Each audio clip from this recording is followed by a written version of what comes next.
Hello, welcome to my channel. आज आपण आशियातील सर्वात स्वच्छ गाव, क्लीनेस्ट विलेज ऑफ एशिया इथं आपण आलेलो आहोत. देशभरात प्रदूषण एवढ्या मोठ्या प्रमाणात वाढलं आहे आणि याच भारतात आशियामधील सर्वात स्वच्छ गाव असेल असं वाटतं का? तर हो, आहे असं गाव. लोक याला मिनी स्वित्झर्लंड म्हणतात. यालाही एक इतिहास आहे. 1988मध्ये मॉलिनॉंग गावात साथीचा रोग पसरला. बहुतेक मुले रोगराईमुळे आजाराने त्रस्त होती. आजारामुळे अनेक शाळकरी मुलांना जीव गमवावा लागला.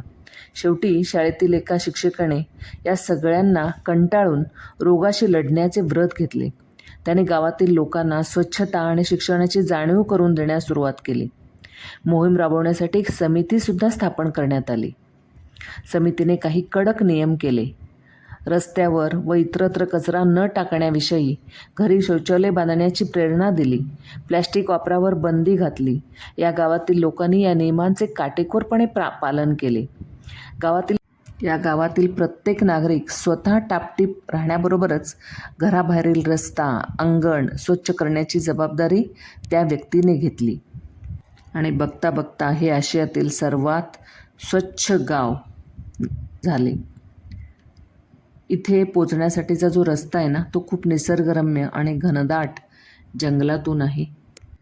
ह्या गावामध्ये फेरफटका मारताना लक्षात आले, खरेच हे गाव स्वच्छ आहे. प्रत्येक घर छान छान फुलांच्या झाडांनी सुशोभित असे सजवले आहे. याला गॉड्स ओन गार्डन. विशेष म्हणजे या मॉलिनॉंग गावाची साक्षरता 100% आहे. या गावातील अनेक मंडळी अगदी अस्खलित असं इंग्रजी बोलतात. या गावातील ग्रामस्थ गावातून निघालेल्या कचऱ्याचे प्रॉपर व्यवस्थापन करतात आणि याच कचऱ्यापासून त्या फुलझाडांसाठी, बागबगीच्यांसाठी खतसुद्धा निर्माण करतात. इथे खूप ठिकाणी कचरा कुंड्या लावण्यात आलेल्या आहेत, त्यामुळे कोणीही कचरा रस्त्यावर टाकत नाही. 2003 साली या गावाला क्लीनेस्ट विलेज इन एशिया हा किताब मिळाला, तर 2005 साली क्लीनेस्ट विलेज इन इंडिया हाही किताब मिळाला. इथली लोक, त्यांचा मेन व्यवसाय पाहाल तर शेतीच आहे. विड्याची पाने, सुपारी, मसाले असे उत्पन्न हे शेतीमध्ये घेतात. तसेच फळांमध्ये संत्री, पपया, अननस इत्यादी फळांचे उत्पादन ही लोक घेतात.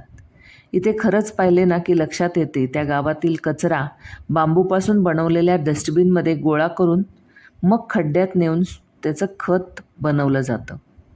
इथे धूम्रपान आणि पॉलिथिनच्या वापरावर पूर्णपणे बंदी आहे. सर्व रहिवाशांना गाव स्वच्छ करण्यात सहभागी व्हावे असा सामुदायिक उपक्रम राबविला जातो. पावसाचे पाणी साठवण्यासाठी प्रोत्साहन दिले जाते. लहानपणापासूनच मुलांना स्वच्छतेचे महत्त्व शिकवले जाते. लहान मुलांपासून ते दात नसलेल्या आजीबाईंपर्यंत सर्व वयोगटातील रहिवाशांना नीटनेटकेपणाची शिस्त लागली आहे. या गावात चक्कर मारताना असं लक्षात आलं की ठिकठिकाणी बांबूचे डस्टबिन आणि लोकांना बसण्यासाठी असे बागसुद्धा करण्यात आलेले आहेत. प्रत्येक घरासमोर छोटीशी बाग आहे आणि फुलझाडंसुद्धा आहेत. खूपच सुंदर. आणि जिथं म्हणजे कॉमन जागा आहे तिथंसुद्धा अशा दगडांनी छान सजवलेली अशी जागा आणि फुलझाडंसुद्धा तिथं लावलेली आहेत.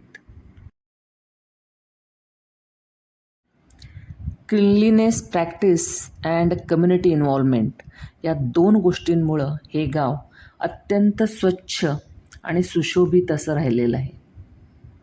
या गावात 100भर कुटुंब राहतात, पण प्रत्येक घर, मग ते छोटं असू दे किंवा मोठं, बाग बगीच्यांनी फुललेलं आहे.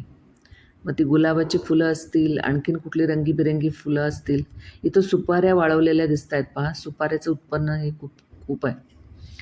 कचरा गाडी ती पाहायला मिळाली आम्हाला.